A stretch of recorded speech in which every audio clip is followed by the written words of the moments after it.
Chers amis, bonjour, bienvenue dans ce Good Morning Market du 28 mai. C'est un plaisir de vous retrouver et en général c'est un plaisir de vous retrouver parce que ça faisait un petit moment qu'on ne s'était pas vu.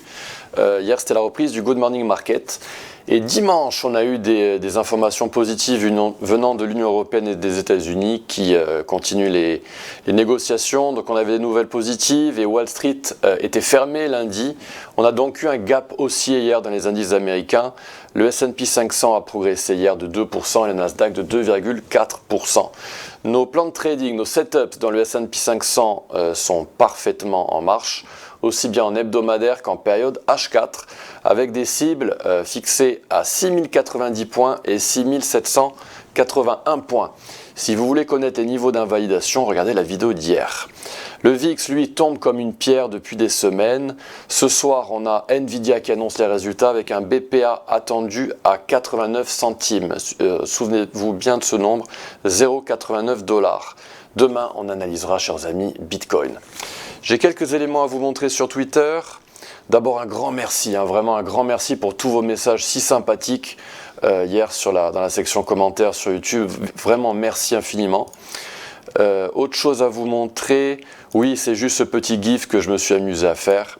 Plus 22% dans le S&P 500 depuis le haut de notre boîte verte qu'on avait dessiné dans le GMM situé aux alentours des 4835 points. C'était le retracement des 50%. Et on a grimpé de 22% dans le S&P 500. Si vous avez accroché ce creux, merci de me l'indiquer dans la section commentaires. Et dites-moi si vous avez acheté des actions lorsque le S&P 500 était en train de tomber très fortement. Autre élément à vous montrer, c'est un graphique pour le gold. Très intéressant. Je vais vous mettre ça en plus grand. Voilà. C'est la troisième plus grande sortie hebdomadaire de capitaux de l'histoire pour le gold. C'est dans cette petit ovale rouge, avec cette barre bleue vraiment qui a quasiment atteint les 3 billions, les 3 milliards de dollars. Donc voilà, c'est un signal pas anodin, il faut le prendre en compte, même si évidemment, nous on s'occupe que des prix, on ne s'occupe que de Fibonacci et de notre méthode.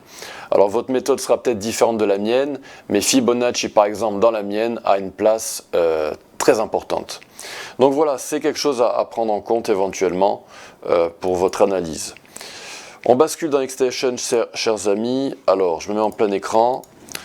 Aujourd'hui, on a le PIB français qui va être annoncé éminemment.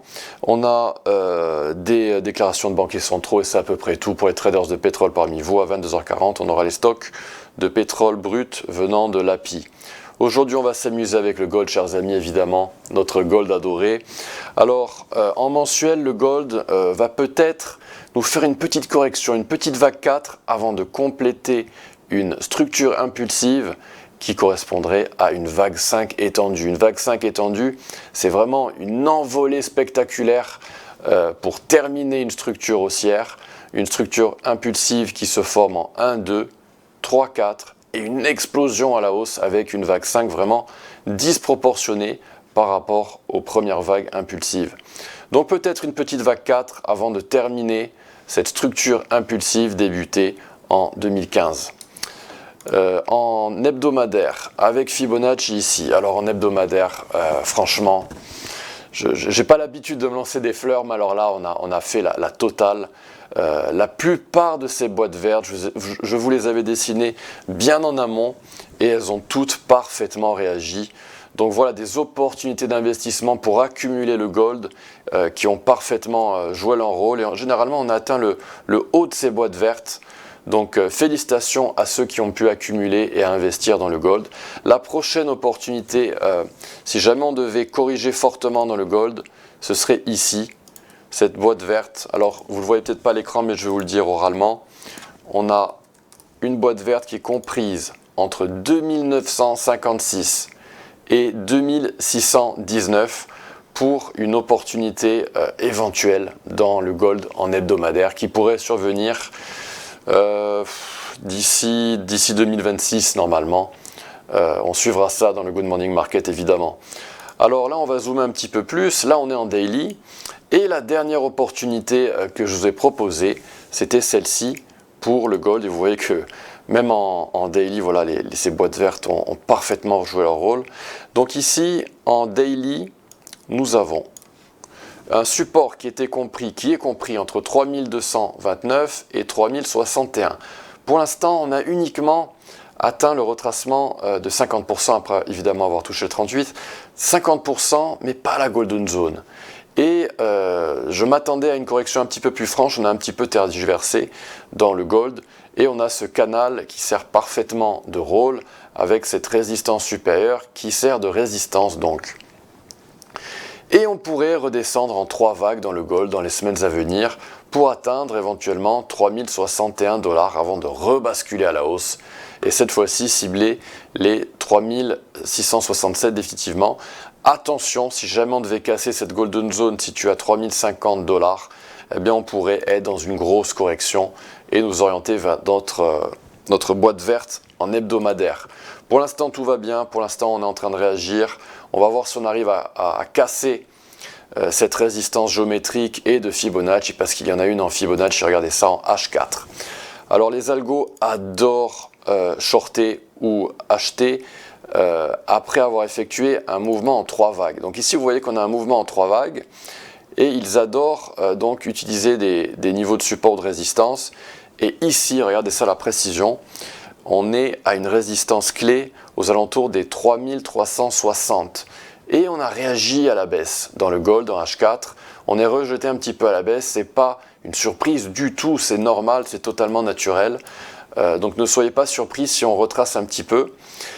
Il va falloir par contre casser cette golden zone opposée pour que les algos et les traders qui shortent soient stop loss. Généralement, ils positionnent leur stop loss au-dessus de cette golden zone. Il faudrait qu'on arrive à monter et éventuellement même arriver à faire un plus haut par rapport à ce niveau-ci, qui est aux alentours des 3440 points, 40 $. Et on pourrait éventuellement redescendre pour former une fameuse épaule tête-épaule inversée. C'est ma pattern, ma structure préférée. Et ce serait vraiment un luxe de la voir, ce serait vraiment top. Donc on pourrait retracer par la suite, avoir une opportunité, ça on le suivra évidemment dans le GMM. En attendant, peut-être qu'on aura ceci seulement, une correction dans le gold, en H4, qui pourrait nous envoyer entre 3244 et 3214 $, peut-être pour avoir une opportunité ici de long dans cette petite boîte verte avant de rebasculer à la hausse. On pourrait avoir un triangle, hein, il y a plusieurs possibilités. On n'aura peut-être pas le luxe d'avoir cette épaule tête-épaule inversée, peut-être qu'on aura un triangle, mais on suivra ça dans le GMM. Voilà en H4 ce que je pouvais vous dire et dans les périodes au-dessus. Voilà, on va rester simple pour cette vidéo. La prochaine fois, on parlera des vagues d'Elliott plus en détail. Mais voilà ce que je pouvais vous dire pour cet épisode sur le gold. On en reparlera du gold, chers amis, peut-être mardi, mercredi, on verra. Très très belle journée à toutes et à tous. Merci de liker cette vidéo, merci de la partager avec des amis. On se donne rendez-vous la semaine prochaine. Pardon, demain on parlera du Bitcoin. À bientôt, au revoir.